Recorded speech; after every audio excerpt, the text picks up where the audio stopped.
थोड्याशा तेलामध्ये गोल गरगरीत भजी तयार करून मस्त खमंग चटपटीत तोंडाची चव वाढवणारी कढी तयार करून मस्त असे कढी पकोडा की ज्याला आपण कढी भजी असं सुद्धा म्हणतो. हे आज आपण कसं बनवायचं ते पाहणार आहोत. उन्हाळा सुरू झालेला आहे. उन्हाळ्यामध्ये वेगवेगळे कढीचे प्रकार आपण बनवून पाहत असतो. यातलाच एक प्रकार कढी पकोडा जो चवीला खमंग लागतो. नुसत्या भातासोबत सुद्धा तुम्ही वरपून खाऊ शकता. इतका चविष्ट लागतो. तर हा कढी पकोडा बनवण्यासाठी सगळ्यात आधी आपण भज्याची तयारी करून घेऊ. भजी बनवणं खूप सोपं आहे, पण कमीत कमी तेलामध्ये गोल आकारामध्ये भजी कशी बनवायची हे आपण अगदी सविस्तर पाहणार आहोत. रेग्युलर वाटीच्या अंदाजानुसार 1.5 वाटी भरून इथे मी बेसन पीठ घेतलेलं आहे. चमचाभर यामध्ये मी ओवा चोळून घातला. हळद घातली, यासोबतच पाव चमचाभर मी इथं लाल तिखट सुद्धा घातलं. चवीपुरतीचं मीठ घालायचं. यामध्ये बरेच जण कांदा सुद्धा बारीक चिरून घालतात. तर मी कांदा न घालता इथे फक्त कोथिंबीर घालणार आहे. तुम्हाला आवडत असेल तर तुम्ही यामध्ये कांदा घालू शकता. सगळे पदार्थ बेसनामध्ये एकजीव मिक्स करून घ्यायचे. आता यामध्ये थोडं-थोडं करत पाणी घालायचं आणि खूप घट्ट सुद्धा नाही किंवा खूप सैलसर सुद्धा नाही, असा मीडियम कन्सिस्टन्सीचा डो तयार करून घ्यायचा. तर इथे तुम्ही बघू शकता मस्त असं पीठ भिजवून झालेलं आहे. खूप दाटसर सुद्धा नाहीये किंवा खूप घट्ट सुद्धा नाहीये.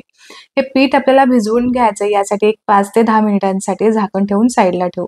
तोपर्यंत कढीसाठी लागणारं एक वाटण किंवा तुम्ही यालाच ठेचा म्हणू शकता, हे आपण इथे तयार करून घेऊ. तर अर्धा इंच आलं आणि 7 ते 8 लसणाच्या पाकळ्या घेतल्या. कढी किती तिखट तुम्हाला हवी आहे यानुसार हिरव्या मिरच्या घ्यायच्या आहेत. इथे मी 4 हिरव्या मिरच्या घेतल्या. पाणी न घालता अगदी बारीक असं हे आपल्याला वाटून घ्यायचंय किंवा तुम्ही खलबत्त्यामध्ये सुद्धा वाटून घेऊ शकता.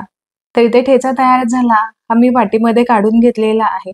आता जे मिक्सरचं भांडं आपण ठेचा बनवण्यासाठी वापरलं, यामध्येच आपण कढीसाठी लागणारं बॅटर तयार करून घेणार आहोत.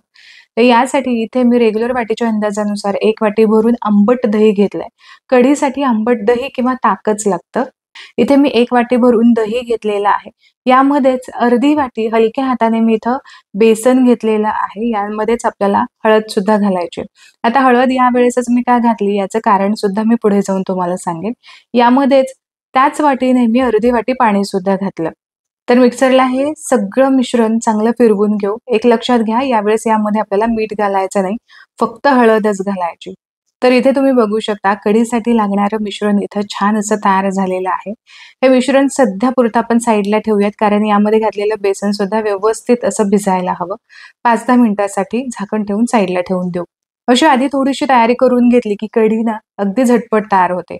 तर साधारण 5-1 मिनिटांमध्ये इथे पीठ सुद्धा चांगलं भिजलेलं आहे. आता पकोडा चांगला फुलायला हवा, कढी त्याने शोषून घ्यायला हवी, म्हणून यामध्ये आवर्जून घालायचं ते सोडा.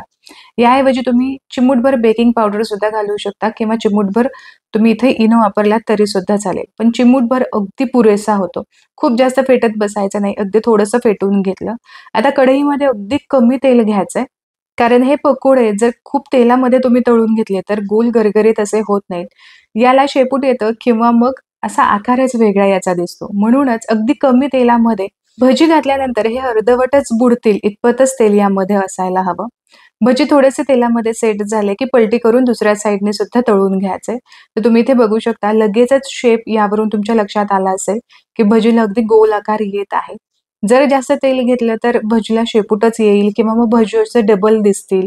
तर असं होऊ नये यासाठी कमीत कमी तेलामध्ये असे 4-5 4-5 भजी सोडून घ्यायचे आणि चांगले ते तळून घ्यायचे. तर हे भजी अगदी खरपूस होईपर्यंत तळायचे नाहीत. साधारण 1.5-2 मिनिटांसाठी भजी तळून घ्यायचे. एवढ्या मिनिटामध्ये भजी चांगले तळले जातात. तर 4-5 4-5 असे भजी घालायचे आणि चांगले तळून घ्यायचे. हे भजी खूप छोटे सुद्धा नको किंवा खूप आकाराला मोठे सुद्धा करून घ्यायचे नाही. मध्यम आकाराचे केले की मग खायला सुद्धा किंवा वाढायला सुद्धा बरं पडतं. तर इथे तुम्ही बघू शकता अशाच पद्धतीने सगळे भजी मी इथे तयार करून घेतलेलं आहे. आधी भजी करून घेतले की तळून घेतलेल्या कढईमध्येच आपल्याला कढी सुद्धा करता येते. तर उरलेल्या तेलापैकी जवळ-जवळ निम्म्यापेक्षा जास्त मी तेल काढून घेतलेलं असेल. पोळीभर इथं मी तेल ठेवलं. कढी करण्यासाठी जास्त तेलाचा वापर केला जात नाही. यामध्ये आवर्जून घालायचे ते खडे मसाले. इथे मी लवंग 4 ते 5 घातलेले आहेत. यासोबतच दालचिनीचे काही तुकडे घातलेले आहेत. एक स्टार फूल घातलं. थोडंसं मोहरी, थोडीशी जिरे घालायचे अर्धा-अर्धा चमचे आणि यासोबतच हिंग आवर्जून घालायचं. आणि या फोडणीमध्ये आवर्जून घालायचं ते मेथीचे दाणे. 8-10 मेथीचे दाणे घातले तरी अजिबात कडवटपणा न येता ही कढी आणखीन जास्त खमंग होते. थोडीशी ही फोडणी परतून घेतली आणि यामध्ये तयार केलेला आलं, लसूण आणि मिरचीचा ठेचा घातला. हा सुद्धा चांगला खरपूस असा कच्चेपणा जाईपर्यंत आपल्याला परतून घ्यायचा आहे. बऱ्याचदा आपण कढी बनवत असताना फोडणीमध्ये हळद घालतो. पण अशा वेळेस तयार केलेली जी कढी आहे, ती वरच्या बाजूला फक्त किंवा वरचा जो तवंग आहे, तो फक्त तुम्हाला पिवळसर दिसेल. आतमधली कढी मात्र अशी फिक्की दिसते.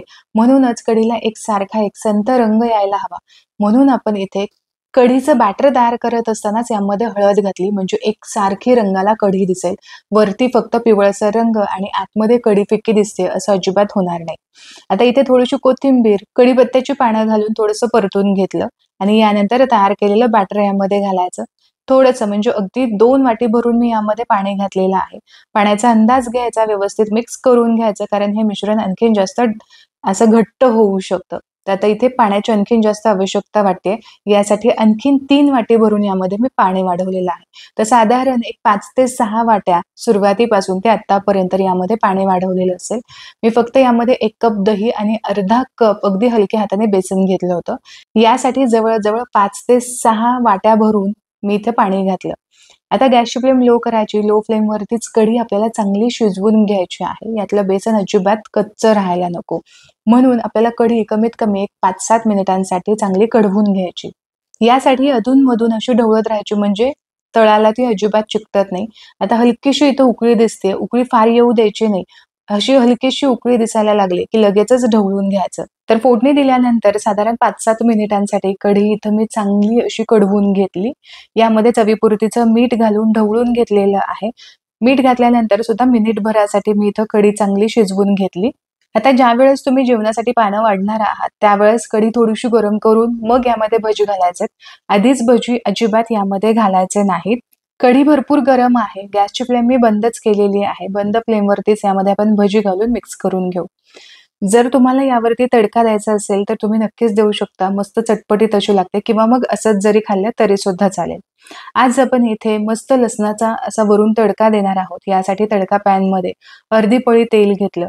7 ते 8 लसणाच्या पाकळ्या बारीक चिरून घेतलेल्या आहेत. यामध्येच थोडंसं जिरं घालायचं, थोडीशी मोहरी घालायची, अगदी पाव-पाव चमचा.